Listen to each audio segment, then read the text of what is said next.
Bienvenidos, esto es Pacto de Gracia, un lugar donde la misericordia de Dios nos ha alcanzado y ha transformado nuestras vidas en esperanza, en favor y en planes de bien y no de mal, como un día sin Él nuestro corazón pudo haber caminado. Pacto de Gracia no es simplemente un nombre, es lo que pasó en la cruz del Calvario. Yo quiero tomar este tema que el Señor ponía en mi corazón porque sé que hay una lucha intensa constantemente en la vida del cristiano. Todos en algún momento somos atacados, somos de alguna manera acechados para que la burla, con las características que la vamos a considerar hoy conforme a la palabra de Dios, debilite. Porque ese es el propósito de la burla, provocar debilidad. Pero el tema le puse por título La burla de la cruz es mi victoria ahora. Porque una de las cosas tal vez más significativas y más tremendas que podían pasar en la cruz del Calvario era la vergüenza. De hecho, la razón por la que se crucificaba a alguien era no solo provocarle el dolor,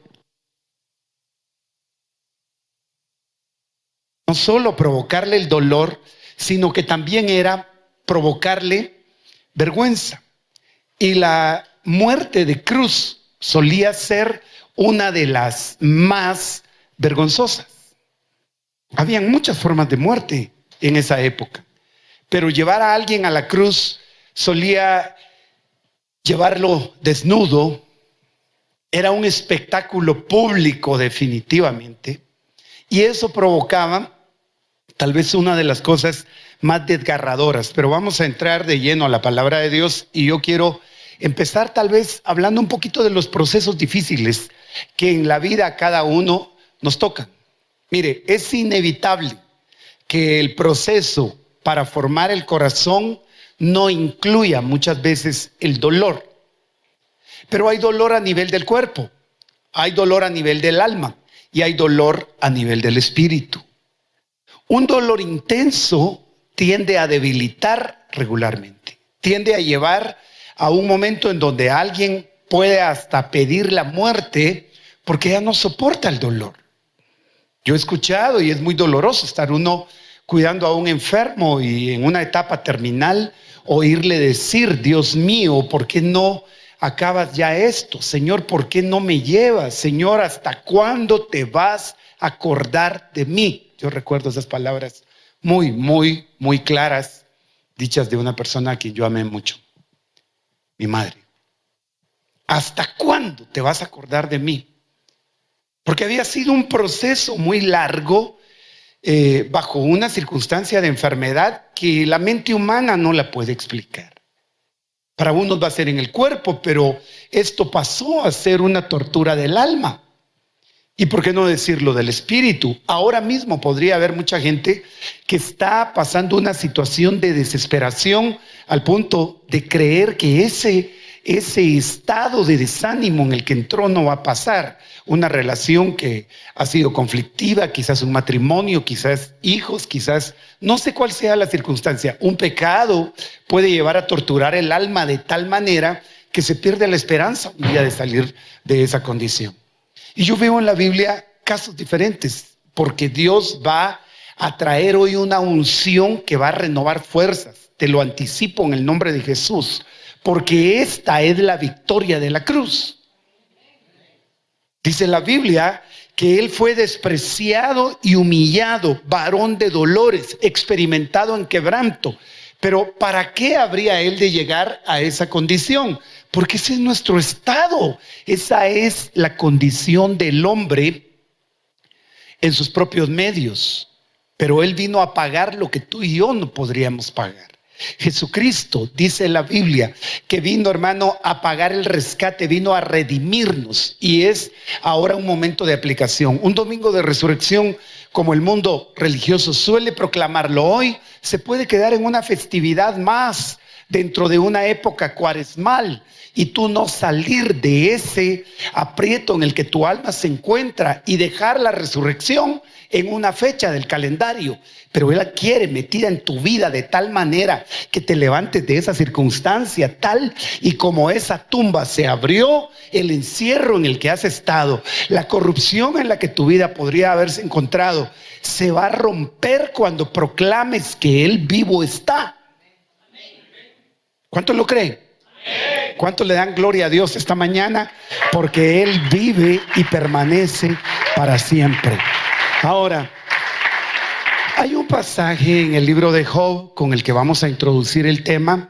Ustedes recuerdan la historia de Job. Y si no la recuerda o es primera vez que usted, que quizás nos escucha en las redes y estamos saliendo alrededor del mundo con este tema, sabiendo que la palabra de Dios es proclamada hasta donde no nos imaginamos, pero Dios está llegando. Si usted no ha escuchado quizás este relato, Job es un varón justo. Es un hombre con una familia preciosa, muy temeroso de Dios, que constantemente tenía en su corazón el anhelo de que sus hijos caminaran rectamente. Y el relato bíblico enseña que es pedida su vida para ser probada de tal manera que pierde todo. En un solo día mueren todos sus hijos, en un solo día se incendian, se acaban todas sus propiedades, y en el momento más tremendo que Job podría experimentar dolor, Dios está tratando con él. Dios está bajo control de esas circunstancias. Y desde el capítulo 1 hasta el capítulo 17 hay un relato, hermano, de sufrimiento, acompañado por gente que va a asistir a Job, pero no precisamente para ayudarlo. Algunos queriendo ayudarlo, lo que van a hacer es entrar en un ciclo de burla y hasta cierto punto de vergüenza, en la que su alma tiene que experimentar un dolor y refugiarse en Dios. Pero es tan tremendo que Job no maldijo a Dios en medio de todo esto, pero el dolor sí lo llevó a cometer un error. Maldijo el día en el que había nacido. Y probablemente tú has dicho en algún momento, porque tuve que nacer. No has dejado de creer en Dios. Hay un segmento de población humana que ya dejó de creer en Dios en medio del dolor. Bueno, otros ni han sufrido tanto y de todas maneras no creen en Dios. Pero en el capítulo 17, Job dice: mi espíritu está destrozado y mi vida está casi extinguida. La tumba está lista para recibirme. Mire qué expresión más tremenda. Un espíritu destrozado. ¿Cómo es un espíritu destrozado? Una relación con Dios hecha a pedazos. Hablando de destrozos, esta semana fue impresionante ver los accidentes, carros que quedaron en condiciones en donde uno mira el carro y uno dice: ¿cómo quedaría el que iba adentro? Pero un espíritu golpeado. Mi vida está casi extinguida. Tenía alientos este hombre de vivir. Mire, en esas condiciones, él está pensando en la tumba. La tumba está lista ya para recibirme. Este es un estado extremo. Si lo seguimos leyendo, estoy rodeado de burlones. Observo que se mofan de mí de manera implacable. Yo quiero que usted centre su atención un momentito en esto, por favor. Burlones, mofa, burlones y mofa de manera implacable. ¿Cuánta gente habría en su entorno? Porque dice que está rodeado. Que empezaron a recordarse de la gloria que Job había tenido, de los días hermosos de Job, como muchas veces. Las cosas que más te duelen son aquellas que te señala a alguien, y un día probablemente tú dices: eso me ha humillado, eso me ha lastimado, o el dolor de que alguien se entere de una derrota tortura más que la derrota misma. Quiero que vea esto, porque Dios trata con el corazón de tal manera que muchas veces, cuando todo se acaba, lo único que queda es Dios. Y hay procesos que no se entienden hablando de la gloria del hombre y de la gloria de Dios. Cuando la gloria de Dios inunda un lugar, la gloria del hombre se extingue. Pero antes de que ese proceso llegue por destrozo, Dios nos enseña que nuestro corazón se puede rendir a Él sin llevar ese destrozo como tal. Si usted sigue la lectura, rodearse de burlones y rodearse de mofa, y de eso queremos platicar un momentito, porque hoy las redes sociales esparcen todo tipo de ataque que indirectamente para el que lo está recibiendo, pero directamente por el que lo programa como enemigo del alma. Usted ve cómo las redes sociales están influyendo en el nivel de tranquilidad o de agitación que un corazón puede vivir ante un estado de aprobación o un estado de desaprobación. Simplemente con que a alguien le den like, a veces a cosas tan tontas, pero provoca un nivel de estímulo para el alma. Sigamos la lectura en el versículo número 17:13. Debes defender mi inocencia, oh Dios, ya que nadie más se levanta en mi favor. Yo quiero que vea esta condición porque él se empezó a sentir solo. Debes defender mi inocencia. ¿Era culpable? No. ¿Había burla? Sí. Yo sé que duele la burla, principalmente cuando hay inocencia. Y en este caso, ninguno de nosotros podría declararse totalmente libre de culpa. La Biblia dice, por cuanto todos pecaron.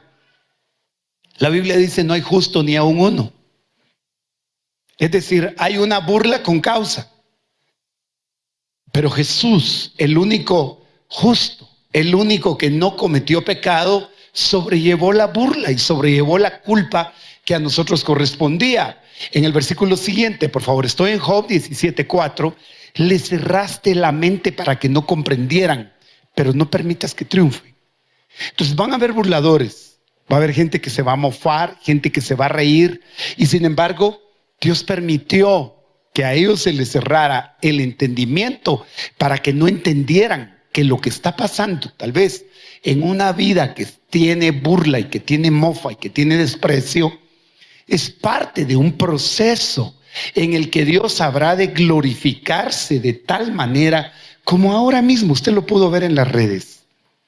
Hablando de la muerte de este varón que fue un testimonio precioso de alguien que supo esperar en Dios a pesar de las circunstancias. Estoy hablando de Julio Melgar. Pero qué tristeza ver en las redes gente que dice, ¿y no que creyó pues? ¿Y por qué no llega tal fulano y oró por él y hizo una de sus noches de gloria para que Dios lo sanara? ¿Y por qué? Pero nada de eso raro. Cuando vieron a Jesús en la cruz, se burlaron y le dijeron, sálvate a ti mismo. Pero sabe una cosa preciosa, aquel que ha aprendido a esperar en Dios también tiene que aprender a que Dios no miente. Porque esa va a ser una de las cosas más tremendas. ¿Por qué usted tiene que traducir la palabra sanidad por una prolongación de días nomás? Y la sanidad absoluta y completa es aquella de la que nadie podrá tener reversión, no va a poder regresar, y es el paso a la vida eterna. Pero cerró la mente, dice, para que no comprendieran. Sin embargo, él ora y dice, no permitas que triunfe. Traicionan a sus amigos para su propio beneficio. Haz que sus hijos desfallezcan de hambre. Ahora, esta fue la experiencia de Job.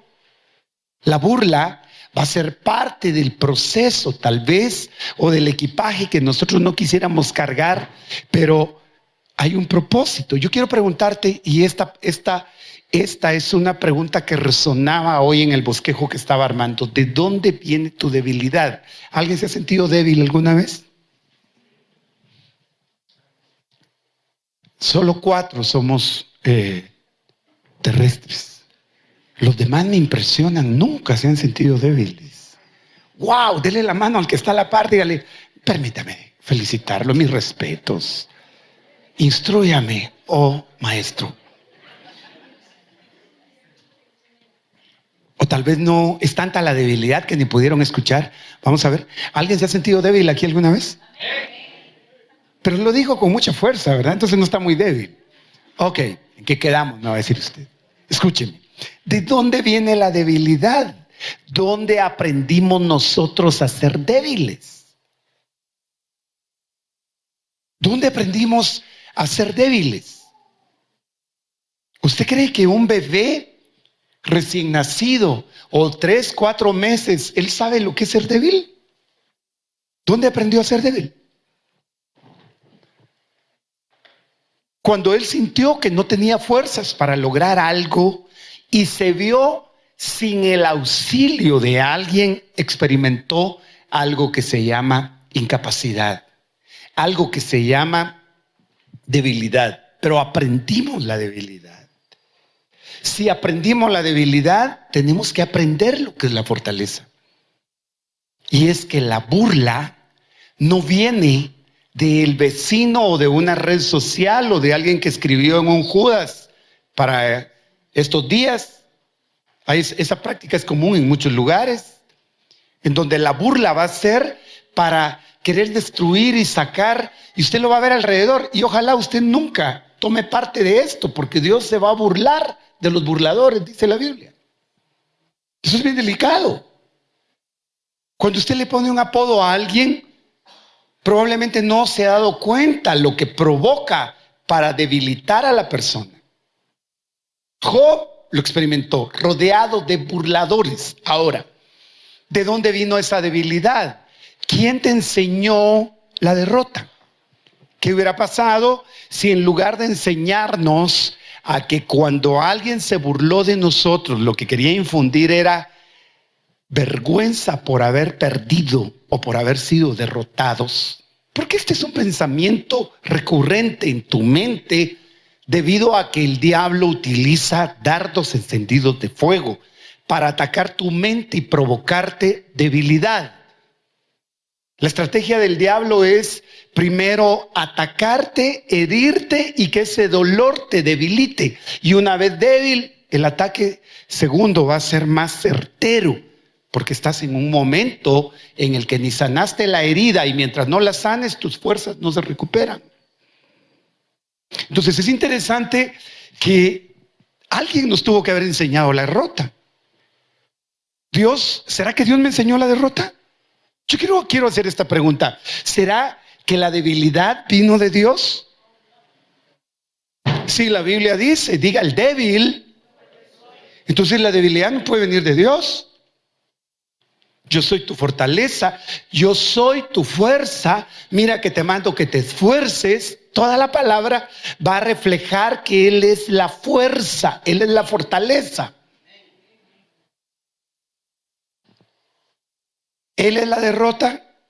Entonces yo quiero que encuentre una respuesta y que si puede verla, ¿quién te enseñó a ser débil? ¿Quién te enseñó la derrota? Si no fue Dios, deduce quién fue. ¿Y dónde aprendiste la vergüenza? ¿Dónde la aprendiste?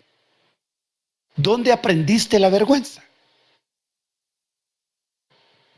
¿Recuerda usted la primera vez que el hombre sintió vergüenza? ¿Dónde fue? En el huerto del Edén. Pero la pregunta es, ¿quién te enseñó? Recuerda que Dios le pregunta a Adán, ¿quién te enseñó? ¿Te enseñó qué? Que estabas desnudo. No había sido Dios. Dios está preguntando quién se lo enseñó. ¿Quién te enseñó vergüenza? ¿Quién te enseñó derrota? ¿Quién te enseñó debilidad? No fue Dios, fue el diablo. Y utilizo específicamente la palabra diablo, que el Señor lo reprenda, porque diablo quiere decir mentiroso. Es decir, una mentira puede llegar a tal extremo que te hace creer algo que no es lo que Dios dijo que había en ti. Ni hay debilidad, ni hay derrota, ni hay vergüenza. Ahora, estas tres cosas fueron llevadas a la cruz y exhibidas públicamente como testimonio de que fueron pagadas ante multitud de testigos. ¿Se da cuenta cómo ese bebé no tiene vergüenza? Y usted ni amén puede decir. ¿Cuántos dicen amén? Pero hágalo así como lo hizo él. Gloria a Dios. Observe. Burla, mofa y escarnio. Quiero que vea esto un momentito.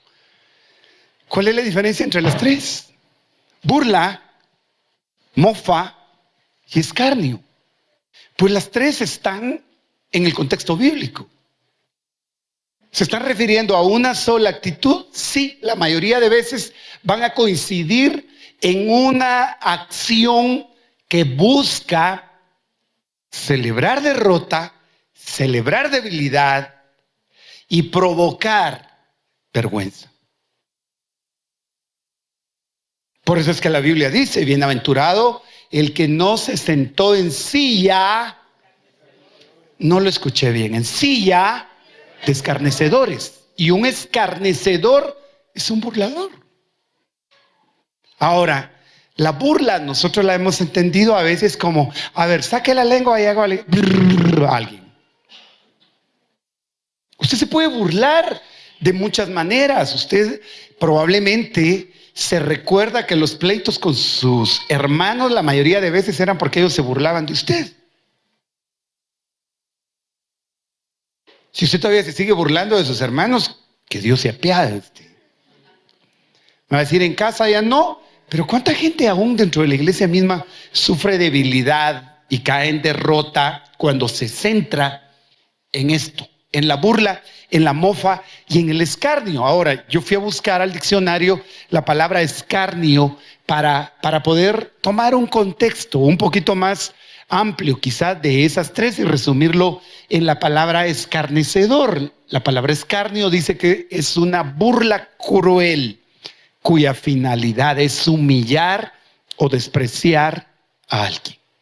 Y es que suele ser la batalla más desesperante y agotadora tener que lidiar con la vergüenza y la burla que provoca la derrota. Miren lo que alguien es capaz de hacer por evitar ser avergonzado. Yo quisiera hablarle por lo menos de tres o cuatro casos ahorita que están asociados con este contexto. Primero, quiero que me acompañe, por favor, a el segundo libro de Samuel. ¿Cuántos están aquí? Dice gloria a Dios. Perdone, antes del segundo libro de Samuel, porque se me corrió acá la presentación, quiero, después de analizar este contexto de lo que es el escarnio, ahora sí, reenfocar el título y ver por qué la burla de la cruz se completa en esto. Mire pues, mire lo que pasó en la cruz. Una burla cruel cuya finalidad era humillar y despreciar a alguien. ¿A quién? Ahora date cuenta que esa burla y menosprecio era la tuya y era la mía. Y dice la Biblia que él se hizo obediente hasta la muerte, y muerte de cruz. Pero esa es una muerte de burla y de vergüenza. Y solo quiero aprovechar el contexto de ese momento para ver cuánta gente abajo está rodeando bajo burla. Médico, cúrate a ti mismo. A ver, sálvate. Rey de los judíos, le ponen una corona de burla. Agarran sus vestiduras y las venden en señal de burla. Lo dejan al desnudo en señal de burla. Así es que cuando usted escucha la frase en buen chapín, le están bajando el cuero. O sea, lo están dejando al desnudo. Es crear vergüenza. ¿Cuántas veces sin darnos nosotros cuenta caemos en el plano de escarnecedores cuando lo que hacemos es quitarle valor y precio a alguien, burlándonos quizás sin entender que nos convertimos en eso, en burladores? ¿Qué más ingredientes de burla hubo en la cruz? Que la maldad misma reflejada en un ladrón que le dice, a ver pues, sálvate. El otro no le diga al ladrón bueno porque los dos eran ladrones. Pero el otro vio el pago de su propia vergüenza cubierto en uno que era justo, porque le dice al otro ladrón, tú y yo merecemos estar aquí, pero el látigo, los clavos, la cruz misma, la exhibición en alto llevado a un lugar público en alto, es que mide todos los efectos que ese pago tuvo respecto a tu victoria y respecto a que ahora tú puedas ver la cruz como un lugar donde se pagó tu vergüenza, incluyendo la que ahora mismo estás llevando. La vergüenza tal vez de un maltrato, la vergüenza de una relación en donde hasta el diablo mismo te ha dicho, por gusto vas a la iglesia, mira cómo estás, otra vez hay enojo, otra vez hay pleito, la vergüenza probablemente de sentirte enfermo y decir, porque Dios no me responde. Porque Dios quiere despojarte de burla y de vergüenza. Y si no, quiere enseñarte a lidiar con esto. Van a haber cosas que son vergonzosas por errores y necedad propia. Van a haber cosas que son vergonzosas porque son de manera injusta impuestas sobre alguien. Pero yo sé que hay en nuestro corazón, en cada uno, cosas que probablemente tú no quisieras que nadie las vea. ¿A quién le avergüenzan sus malos olores? Ah, tan chulos, orgullosos están.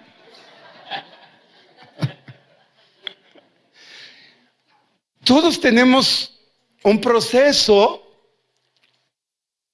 de eliminación de residuos que el cuerpo ya no los necesita y que tienden a ser de alguna manera desagradables. Hay muchas formas de eliminación del sudor, de la orina, de las heces, de todo lo que usted... Hay un crecimiento bacterial o lo que usted quiera ver y que produce a veces olores que... Pero usted no se siente satisfecho y le dice, a ver, todo mundo, a ver, venga, le voy a compartir de mi cosecha. No hace eso porque nos provoca vergüenza, pero que después de esa, ¿en quién tiene Dios que sanar primero esto? ¿En los que te atacan para burlarte? ¿O Dios quiere tratar con tu vergüenza para que cuando el ataque venga, no, como me decía alguien ayer, hemos aprendido a bañarnos en aceite para que se nos resbale? Y me estaba hablando de otra cosa, nada que ver con, sí, de los chismes, las críticas y todo lo que usted quiere. Pero dije, ¿de verdad que el que está ungido? Porque va a ser inevitable, hermano. Va a ser inevitable. Mira, la Biblia dice, la excelencia de obras despierta la envidia. ¿Y la envidia qué va a traer? Ataque, crítica, molestia. Te van a atacar, te van a juzgar, te van a... Cuando sientas, estás metido en algo que ni te lo buscaste. ¿A quién le ha pasado eso? A Jesús le pasó, ¿por qué no nos podría pasar a nosotros? Pero Dios quiere prepararte. No que te vuelvas cara dura, no que te vuelvas un descarado, pues que ya no te importa. Pero sabes que cuando Dios ha tratado con tu vergüenza, esto no te debe debilitar. Ahora acompáñame porque esa es la burla de la cruz. Proverbios 29:8 dice que los escarnecedores agitan la ciudad, pero los sabios alejan la ira. Aquí hay varios puntos y varios contextos que podrías tú considerar. Un burlador es eso, un escarnecedor. Agita la ciudad. Ese es tu lugar de habitación. Pero los sabios alejan la ira. Y un contexto es alguien que entró a una comunidad y es un alborotador. Y alborotó y empieza a quemar llantas, y empieza a armar relajo, y cuando usted siente, ese fue una chispa que encendió a toda una ciudad. Pero a veces esto no, el contexto no va a ser a nivel de un conglomerado, sino del lugar de habitación propio, el tuyo. Tu mente, tus pensamientos, tu casa, entra un escarnecedor, un espíritu inmundo con estas características. La Biblia dice que nuestra lucha no es contra carne ni sangre. A veces el que te está provocando, dile al que está a la par, mira, te voy a despertar, permíteme despertarte. Pero a veces el que te molesta no es el que tú miras, díselo. Hay un espíritu detrás de esto, que lo que quiere es alborotarte.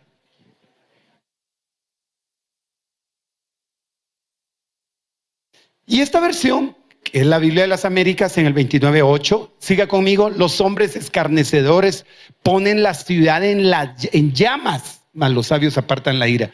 Esta es la Reina Valera 60. Y quise compararle las dos versiones, porque la anterior dice que alborotan, pero esta dice que ponen la ciudad en llamas. Y la Biblia dice que dentro de tu armadura tú tienes un escudo de fe con el que puedes apagar dardos encendidos del maligno.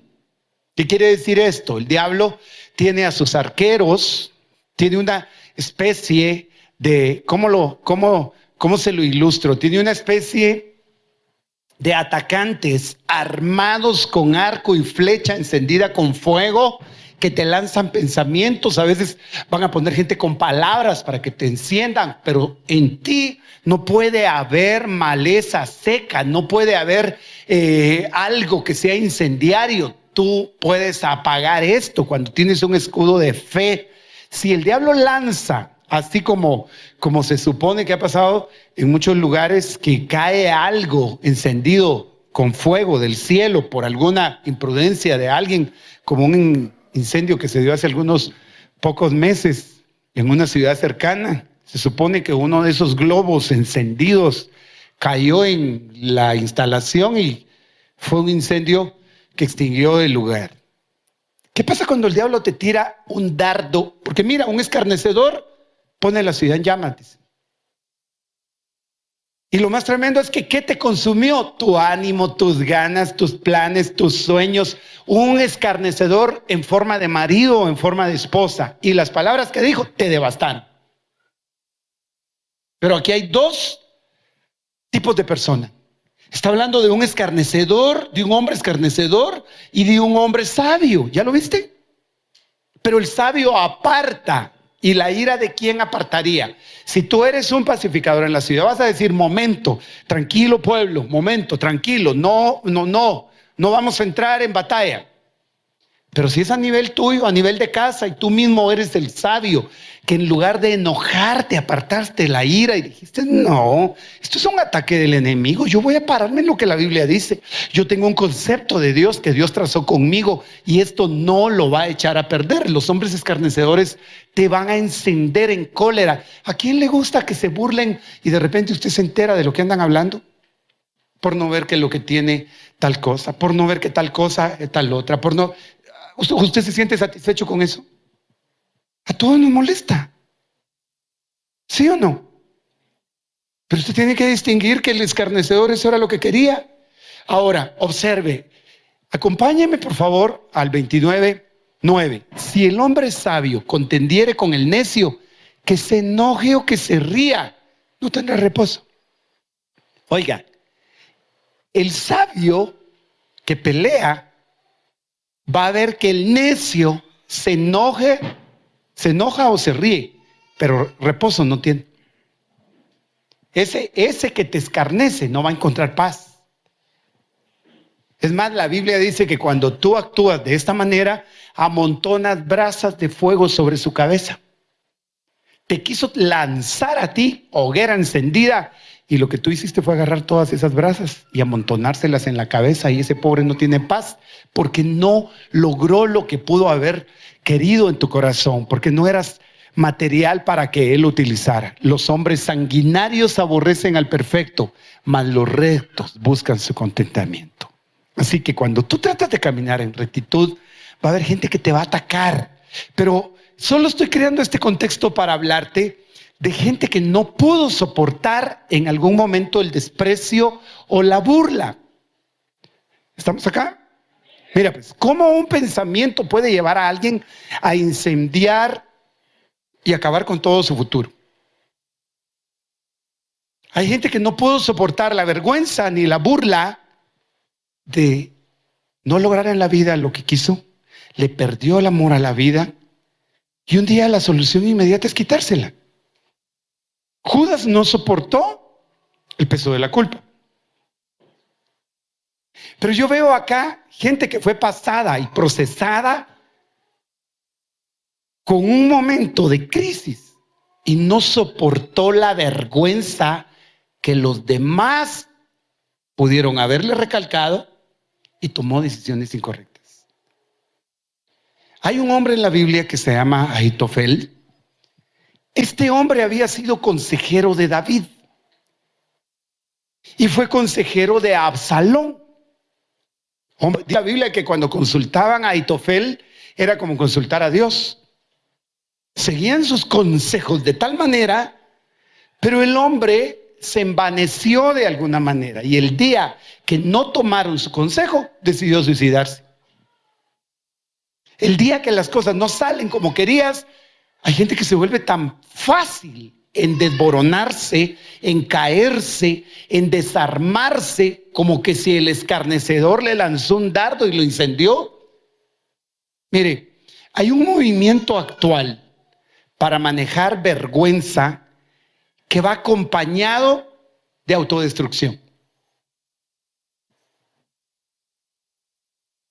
¿Cómo me explica usted? Y de esto vamos a trabajar con los papás.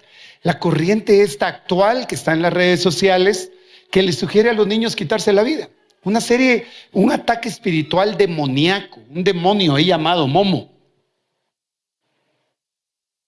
que se mete hasta dentro de la programación que el niño tiene en las redes sociales y cuando siente le sugiere.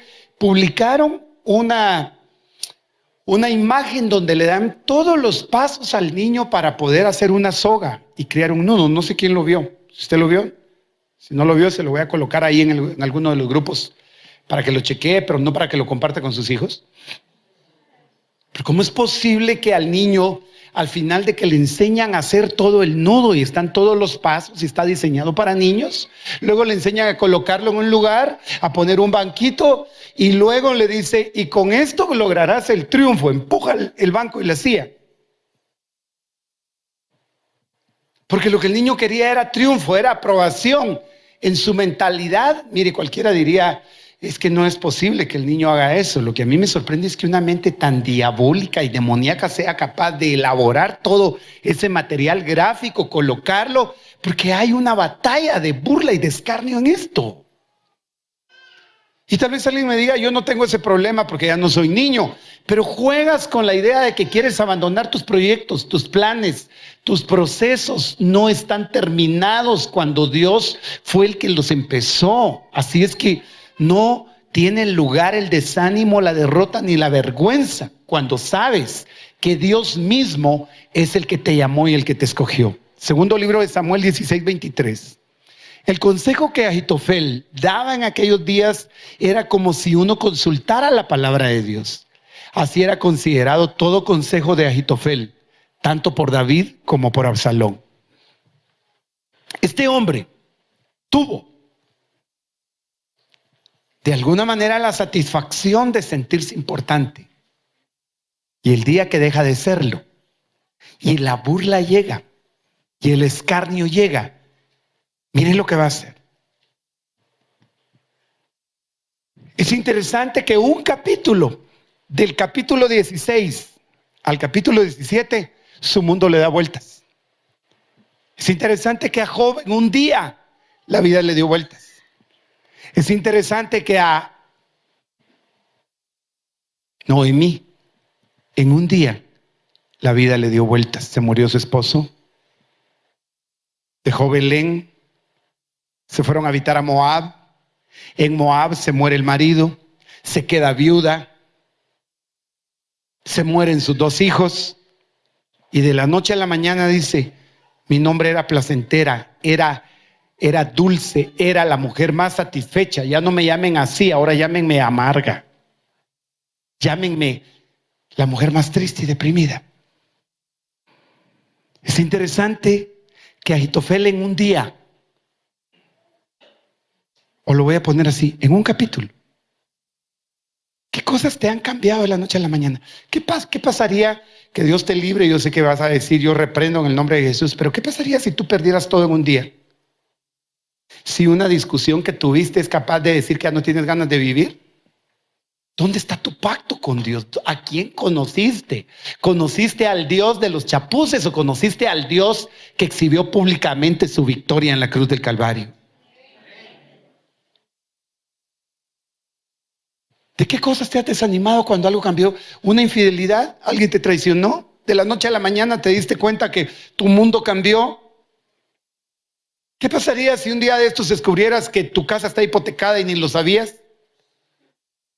Y tuviste el dolor de perder la casa y al mismo tiempo de haberte sentido traicionado por tu pareja porque ella o él lo hipotecó. ¿Qué va a pasar el día que te venga la hija más amada y te diga, mamá, estoy embarazada, o te enteres en la calle que lo está porque ella ni siquiera te lo quiso decir? ¿Qué va a pasar en el momento en el que una crisis llegue? Mira, este hombre era tan respetado, en el capítulo 17, un capítulo después, por eso te digo, solo faltó un capítulo. ¿Estás acá? En el 17 dice, viendo a Ahitofel que no habían seguido su consejo, aparejó su asno, se levantó, fue a su casa, a su ciudad, puso en orden su casa y se ahorcó. Así murió y fue sepultado en la tumba de su padre. Viendo que no aceptaron su consejo, viendo que sus hijos, ¿qué te parece si yo te lo pongo así? Viendo que lo despidieron del trabajo, viendo que alguien habló de él, viendo que la esposa le falló, viendo que no siguieron su consejo. Es que mira, solo por no haber seguido el consejo, decide preparar su asno, va a arreglar la casa, ordena todo, seguro hizo papeles, esto te toca a ti, hijo, esto te toca a ti, esto te toca aquí. Fue a buscar un lazo y se ahorcó. ¿Cómo es posible que el no manejar el desprecio y la burla y la vergüenza lleven a alguien a destruir completamente toda su vida? ¿Dónde aprendiste la vergüenza? ¿Quién te enseñó la derrota? ¿Dónde aprendiste la debilidad? No vino de Dios. Porque es interesante que Dios nunca avergüenza a aquellos que confían en Él. Ahora, ese es un caso. Proverbios 3:34, ciertamente el Señor se burla de los burladores, pero da gracia a los afligidos. Jesús da gracia a los afligidos. ¿Qué hay en medio de la aflicción de parte de Dios? Gracia. ¿Has estado afligido alguna vez? Dios tiene gracia para ti. ¿Estás afligido ahora? Dios tiene gracia para ti. Si tú quieres enfocarte en la derrota, si tú quieres enfocarte en el desprecio, en la burla que te ha provocado esa derrota, te vas a destruir, vas a terminar con tu futuro. Pero Dios te está diciendo que Él tiene gracia. Gracia es favor no merecido. Gracia es el nombre de Jesús sobre nuestras vidas. Cuando hablamos de un pacto de gracia, estamos hablando de misericordia, de favor que Dios manifestó, aunque los demás dijeran no lo merecen. Dios, en medio de nuestra aflicción, nos mostró gracia. Entre enfocarte en tu derrota y enfocarte en su gracia, solo hay una decisión.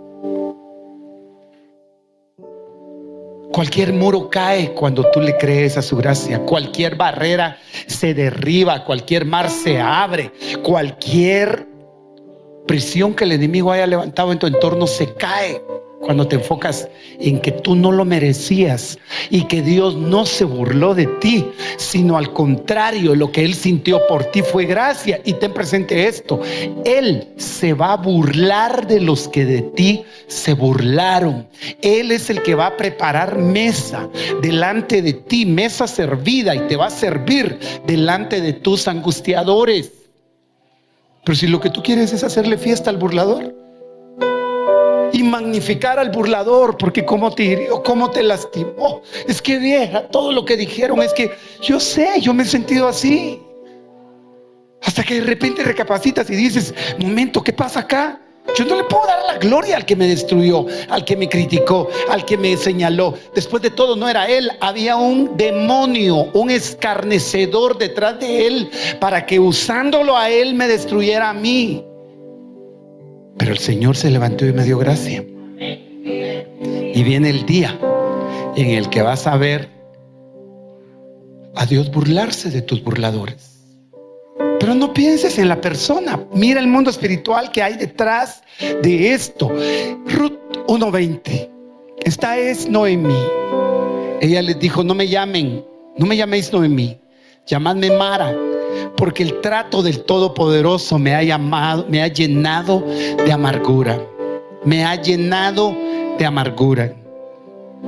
Esta mujer creyó que el trato de Dios, ella perdió el sabor, ella perdió la gracia. Regresa acá. Él da gracia a los afligidos. Sigue conmigo al versículo 21 de Ruth. Llena me fui, pero vacía me ha hecho volver el Señor. ¿Por qué me llamáis Noemí? Ya que el Señor ha dado testimonio contra mí y el Todopoderoso me ha afligido. Él da gracia a los afligidos. Un día tuvo, y es doloroso soportar que ya no tiene, la burla, la vergüenza, el escarnio. No es fácil que vean pasar a alguien en la calle y le digan: un día iba en carro, mire cómo va ahora.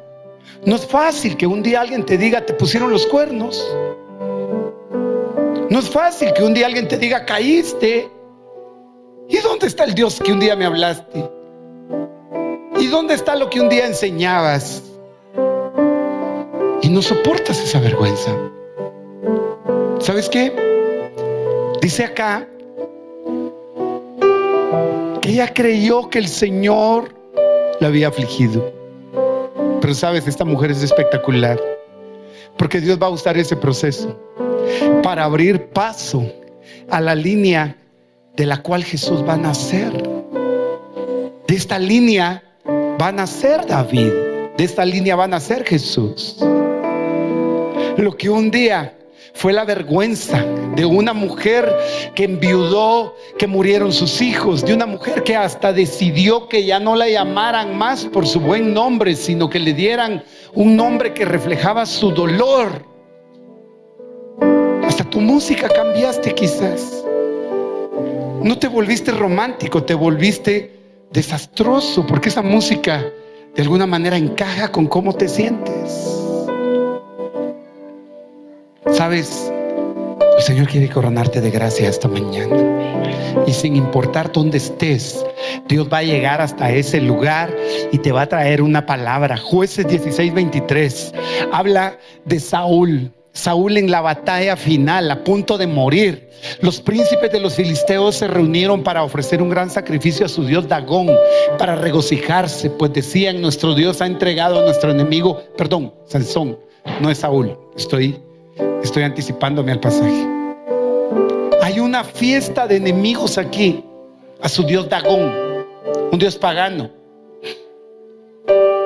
Decían: nuestro Dios ha entregado a nuestro enemigo Sansón en nuestras manos. Lo ha entregado. Mira cómo el enemigo puede hacer fiesta y burlarse. No descartes que aunque el diablo haya hecho un festín en tu contra, y un día veas a los burladores reírse en tu cara, solo espera el día del Señor. Porque el Señor dijo: mía es la venganza. No se vengan ustedes. No es hablando mal que tú vas a resolver el caso. Hay ocasiones en las que te vas a tener que callar y decir: yo espero el día de tu justicia y solo te pido misericordia por esa gente. Porque Dios tampoco va a ver con agrado que tú te alegres el día que a tu adversario le va mal. Porque en este pacto de gracia, Él nos enseñó a tener que bendecir a los que nos maldicen, a orar por los que nos persiguen. Y alguien se levantó a perseguirte en crítica, en señalamiento, Es que Dios sabe por qué está dando esta palabra. No es solo por ti que estás acá. Hay cientos o miles de personas que en las redes sociales van a ver esta palabra. Yo lo creo. Y Dios te está diciendo, no es el fin esto que se ha levantado en tu contra. Simplemente voy a mostrar mi justicia en tu favor. Atrévete a esperar. Atrévete a creerle a Dios, porque esta es la victoria de la cruz. La vergüenza que se pagó en Él es la honra que no merecíamos y que Dios decidió coronarnos con ella. Aquí hay una fiesta por la derrota de Sansón. Y en el versículo 24 dice: y cuando la gente lo vio, alabaron a su Dios, pues decían: nuestro Dios ha entregado en nuestras manos a nuestro enemigo, al que asolaba nuestra tierra y multiplicaba nuestros muertos. Sansón era ese que les había provocado derrota, pero Sansón era un hombre de Dios. Sin embargo, el día que Sansón cae, tú recuerdas la historia bíblica, le sacan los ojos, le cortaron el cabello, le sacaron los ojos, lo tienen moliendo con una piedra de molino como una bestia completamente. La vergüenza, la ceguera, el sometimiento de cuerdas como animal puestas ahora sobre él. Sin embargo, en la fiesta, cuando estaban alegres, dijeron: llamad a Sansón para que nos divierta. Mire, de payaso lo tomaron. Llamaron pues a Sansón de la cárcel y él los divertía y lo pusieron de pie entre las columnas.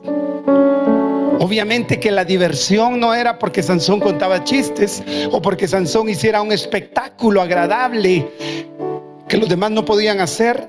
Los divertía porque estaba ciego, los divertía porque era un esclavo, los divertía porque era ver al que los había derrotado ahora derrotado. No se alegren de mí. Oh Jehová Dios mío, en ti confío. No sea yo avergonzado. Y aquí va a pasar algo tremendo. Sansón dijo al muchacho que lo tenía de la mano: déjame palpar las columnas sobre las que el edificio descansa para apoyarme en ellas. Va a haber una salida. Y el edificio estaba lleno de hombres y mujeres, y todos los príncipes de los filisteos estaban ahí. Sobre la azotea había como 3,000 hombres y mujeres mirando mientras Sansón los divertía. Yo diría, mientras se burlaban de él. Sansón invocó al Señor y dijo: Señor Dios, te ruego que te acuerdes de mí y te suplico que me des fuerza solo esta vez, oh Dios, para vengarme ahora de los filisteos por mis 2 ojos. Se quería vengar por lo que le habían hecho. La venganza lo llevó a anticipar un proceso. Y aunque Dios le va a devolver la fuerza, no podemos negar que ya se había empezado a recuperar. El cabello le había empezado a crecer.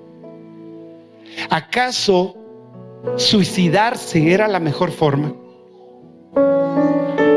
Y aunque luego va a aparecer dentro del listado de los héroes de la fe, las decisiones que en la desesperación por la burla de tus adversarios tomas son más delicadas que la burla misma que tus adversarios han hecho contra ti. Te está importando mucho lo que la gente dice de ti. Le estás dando demasiada relevancia a lo que tu enemigo dice de ti. Te olvidaste de lo que tu Dios fiel, verdadero, que no es hombre para mentir, el único del cual se puede decir que es el camino, la verdad y la vida. Él fue el que te lo dijo, el Eterno. Pero te está importando más lo que tu enemigo dice de ti, que no lo vas a lograr, que de esta no te levantas, que de esta ya no sales, porque ves que las cosas van mal. Porque lejos de que ese hombre busque a Dios, ahora lo ves más lejos. Lejos de que esa esposa quiera algo de Dios, la ves más lejos. Lejos de que tus hijos quieran algo, lejos de que tú mismo puedas y hayas podido caminar rectamente, ves que tus pasos se han torcido. Este es el tiempo de Dios para creer a pesar de las circunstancias de burla, vergüenza, mofa, escarnio que habrán venido contra ti. diablo sabe cuando un arma ya no le funciona con alguien. Y no vaya a ser que la burla es lo que más le funciona contigo, porque te debilita, te pone mal, pierdes hasta la paz, te quita el sueño, te cambia el carácter, estás mal cada vez que ves lo que los demás dijeron de ti. Enfrenta una realidad. Dios te conoce tal y como eres. Dios sabe que tú no eres perfecto. Dios no sabe ni te escogió. Perdón, Dios no sabe como tu enemigo sabe. Dios sabe la realidad de ti. Tu enemigo es el que no sabe lo que Dios en verdad conoce de ti.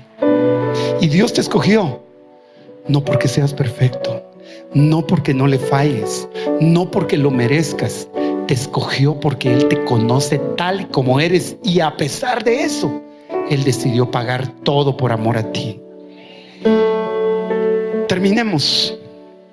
Sansón hació las columnas del medio sobre las que el edificio descansaba, se apoyó contra ellas con su mano derecha sobre una y con su mano izquierda sobre la otra.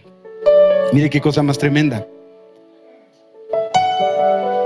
Y dijo Sansón: muera yo con los filisteos. Y se inclinó con todas sus fuerzas, y el edificio se derrumbó sobre los príncipes y sobre todo el pueblo que estaba en él. Así que los que mató al morir fueron más que los que había matado durante toda su vida.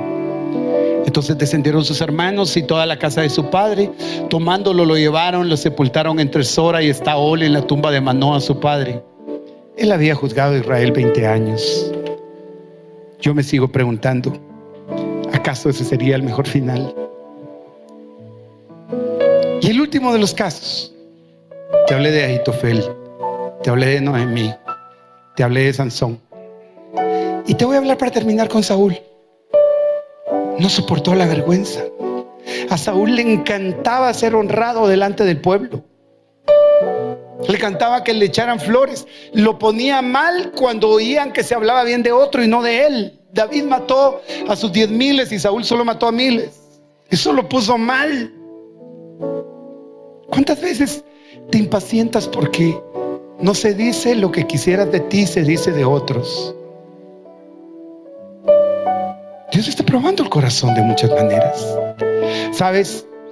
La historia es larga, pero en 1 de Crónicas 10:1 dice: los filisteos pelearon contra Israel. Los hombres de Israel huyeron delante de los filisteos y cayeron muertos en el monte Gilboa.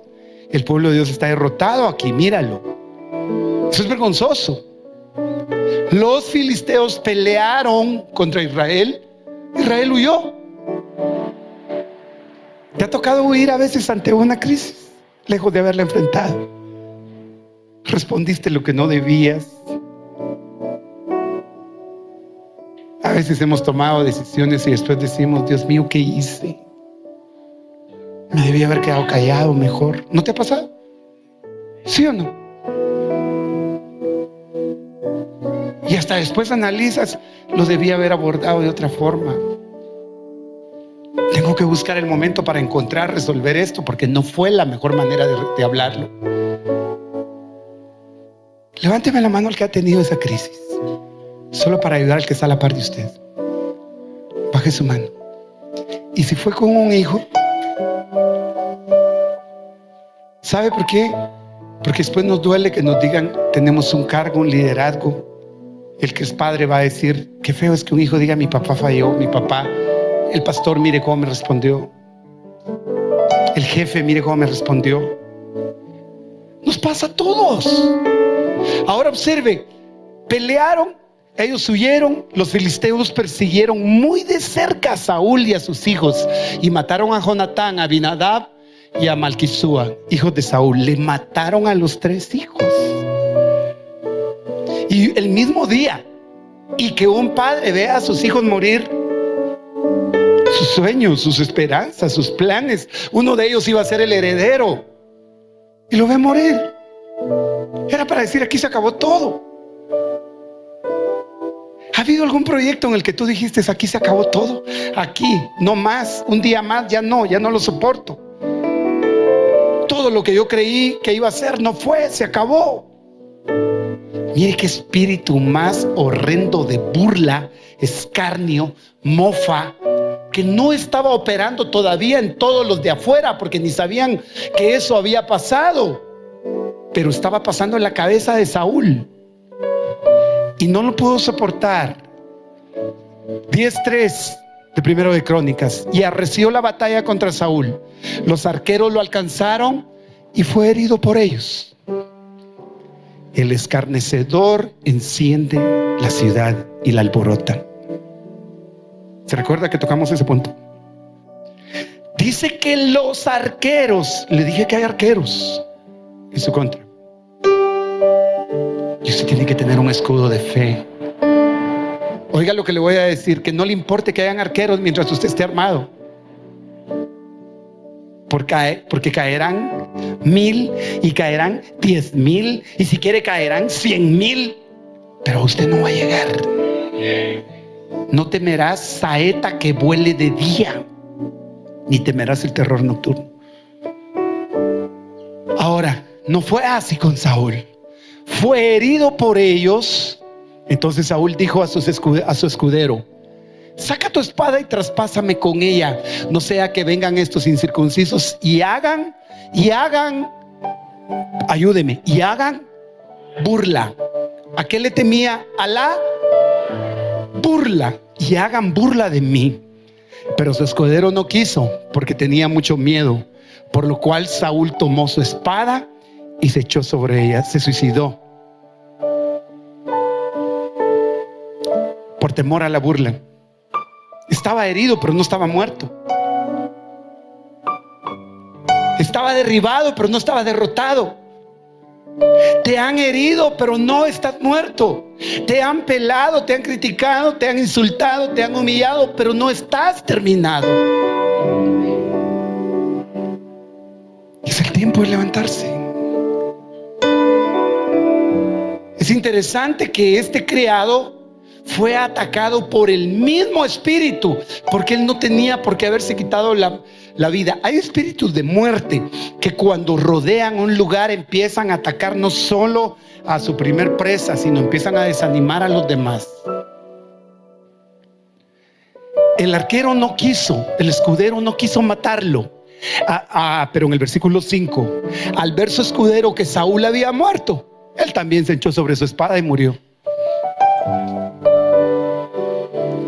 Ese espíritu lo alcanzó. Al ver que tu papá tiró la toalla, no quiere buscar a Dios, tú también. Al ver que tu esposa ya no quiere nada, ahora tú también decidiste hacer lo mismo. Al ver que otro a la par tuyo cayó, ¿tú quieres hacer lo mismo? Pintemos el cuadro de otra manera. Vio que Saúl cayó, se mató, se tiró sobre su espada. Él pudo haberse parado y haber huido. Si de todas maneras al que buscaban era el rey, él se pudo haber librado. Hubo uno que le llevó la noticia a David, ese llegó vivo. Ni tuyo es el problema. Y como decimos en buen chapín, estás sudando sudores ajenos. Ni tuyo es el problema y le dejaste hablar a la otra persona. Ni contigo era el problema y resultaste metido en lo que no debías. ¿Sabes qué? Esta mañana, así murió Saúl con sus 3 hijos, dice. Bueno, no esta mañana, lo estamos considerando esta mañana. Y todos en su casa murieron juntamente con él. Qué tremendo, por Dios bendito. Yo bendigo al Señor porque cambia los mensajes como usted no tiene idea. Tú te desanimas. Aquí empieza una conjugación. Yo muero, él muere, ellos murieron, todos morimos.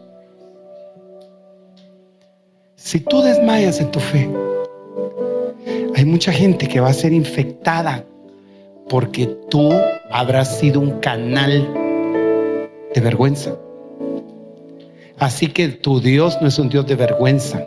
Él clavó la vergüenza en la cruz. Si tú te paras, tú vas a alumbrar como una lámpara encendida en medio de la oscuridad. Cuando todos los hombres de Israel estaban en el valle, vieron que ellos habían huido y que Saúl y sus hijos habían muerto, abandonaron sus ciudades, huyeron. Entonces todos los filisteos vinieron y habitaron en ellas. Uno provocó que todo el pueblo se descompusiera. Yo tengo que terminar acá, por favor.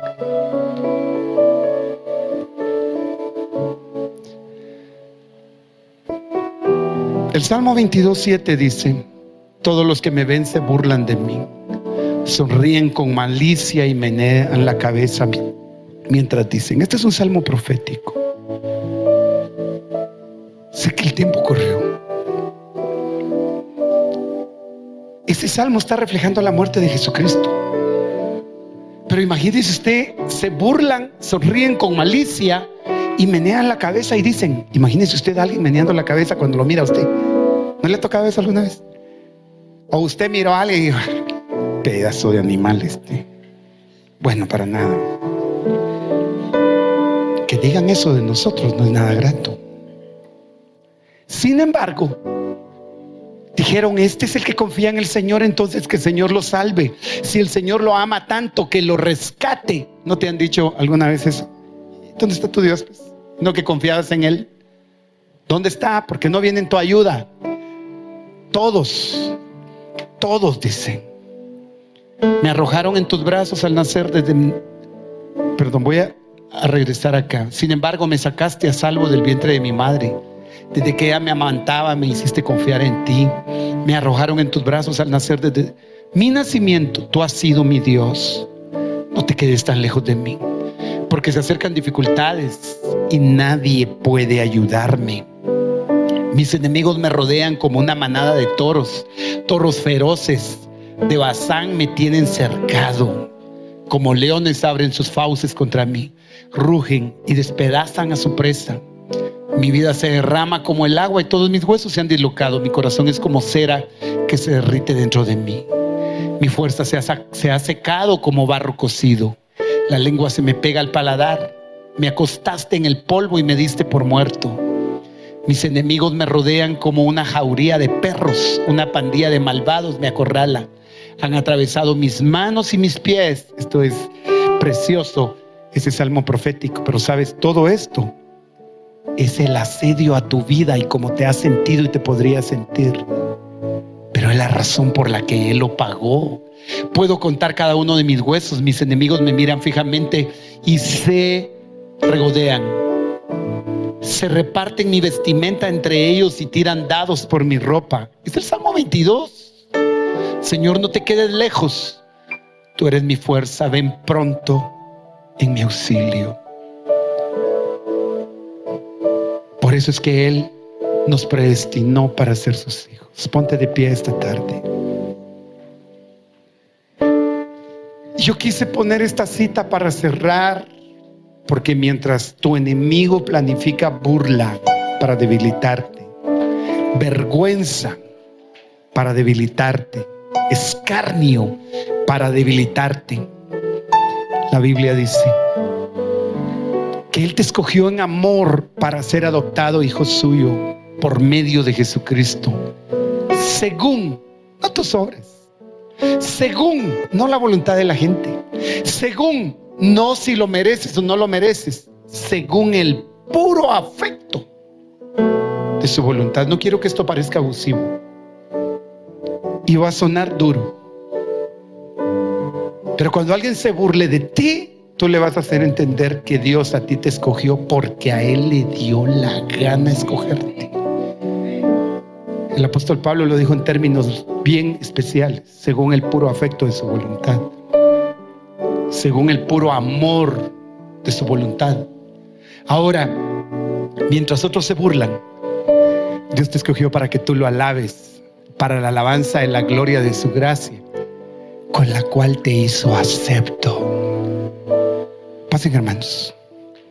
Ser acepto es lo opuesto a ser acepto en el amado.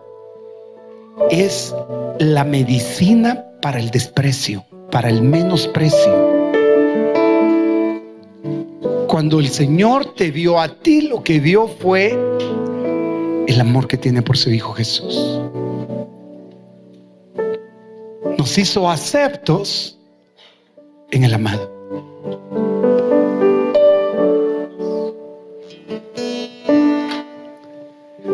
Ay, Jesús bendito.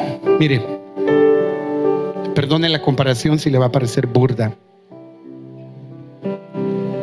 Si este fuera yo o fueras tú, esto ya no sirve, no tiene precio, no tiene valor.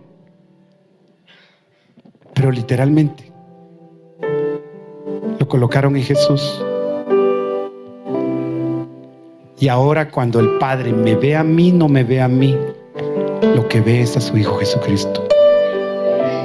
Y en Él cayó todo desprecio, cayó toda burla, cayó toda mofa y vergüenza. Por lo tanto, lo que digan de ti importa solo si tú le haces caso. Pero si le crees a Dios, no te debe importar en lo mínimo. Y parte de la alabanza de su gloria es que en medio de la burla tú lo alabes a Él y te recuerdes que Él hizo un espectáculo público y despojó a los poderes y a los principados y a tus adversarios, los desnudó públicamente. Hay una versión que dice que hizo un desfile triunfal, como cuando alguien regresaba de la batalla y traía a sus presos de guerra metidos en jaulas y los traía como desfile, exhibiéndolos públicamente. Eso explica la resurrección de Jesucristo. Esto no es simplemente un domingo de resurrección. Esto es una vida bajo el poder que resucitó a Jesús de entre los muertos, la que obra en ti. Así que cierra tus ojos, y si has estado en un proceso de burla, de debilidad, probablemente te has sentido cansado, deja que te envuelva hoy con una melodía de amor, con un cántico que dice cuánto te ama. Porque en medio de toda burla, el amor de Dios te ha rodeado y te ha cubierto. Tú que estás ahí, en el lugar que te encuentres, probablemente en medio de problemas que nadie los conoce y nadie sabe el dolor tan profundo que estás viviendo. Dios se ha acordado de ti y ha visto tu aflicción y la burla que ha caído probablemente por tu aparente derrota. Pero hoy viene el Señor a decirte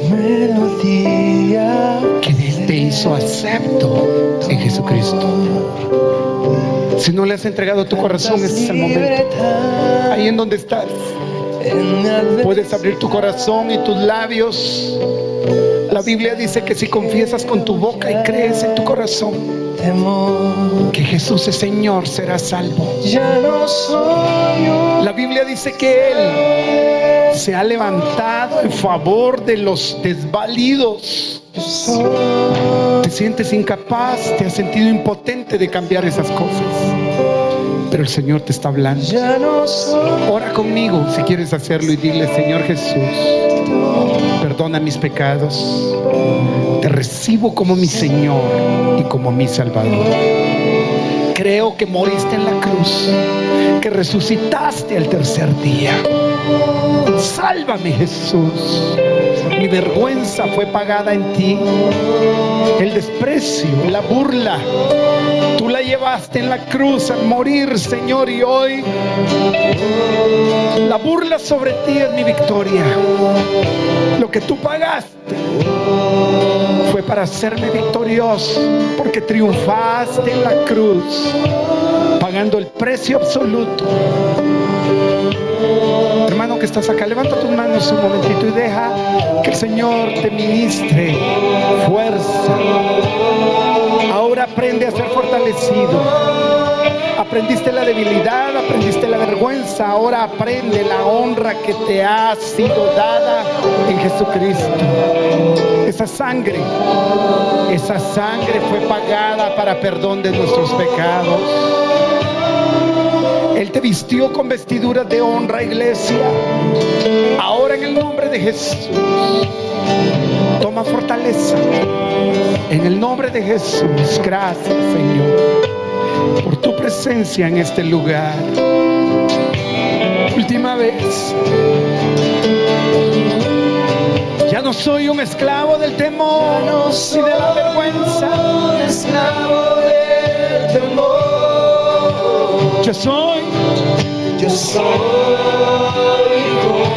Dale este momento al Señor. Ya es lo último, pero recíbelo. Ya no soy un Grítalo si esclavo puedes. del temor. Yo soy hijo de Dios.